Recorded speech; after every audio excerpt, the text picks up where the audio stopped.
যে কোনো খাবারের স্বাদ বাড়াতে কিন্তু এই মেয়োনিজটা অসাধারণ ভূমিকা পালন করে। আর এই মেয়োনিজটা যখন আপনারা খাবেন কখনোই বুঝতে পারবেন না যে এই মেয়োনিজটা সিদ্ধ ডিম দিয়ে তৈরি করা হয়েছে। আমি যখন প্রথমবার মেয়োনিজ দিয়ে খেয়েছিলাম একটা চিকেন চাপ, তখন আমি জিজ্ঞেস করেছিলাম যে আসলে মেয়োনিজটা কীভাবে বানানো হয়, তো বলেছিল কাঁচা ডিম এবং কাঁচা তেল দিয়ে।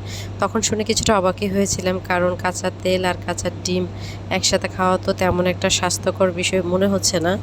তো আমি এখন আবার দেখছি অনেকে সিদ্ধ ডিম দিয়ে কিন্তু মেয়োনিজটা তৈরি করছে। তো আজকে আমি সিদ্ধ ডিম দিয়ে মেয়োনিজটা তৈরি করে নিব, আর সেই মেয়োনিজ তৈরির বিষয়টাই আপনাদের সাথে শেয়ার করব। তো চলুন কিভাবে তৈরি করলাম। সিদ্ধ ডিম, কাঁচামরিচ, রসুন, তারপরে সামান্য পরিমাণে তেল, গুঁড়ো দুধ, আর হচ্ছে চিনি, লবণ আর পানি, সামান্য পরিমাণে পানি।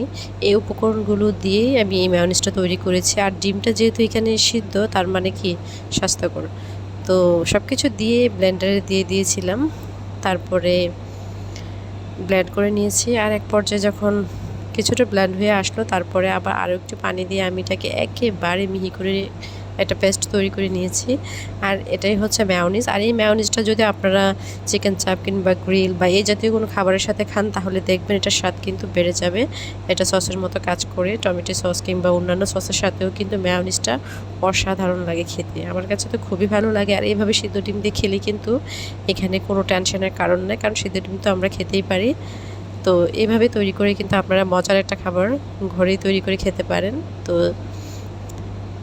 একবার হলেও ট্রাই করবেন সিদ্ধ ডিম দিয়ে, তাহলে দেখবেন কতটা মজার হয়। সব ভালো থাকবেন। আল্লাহ হাফেজ।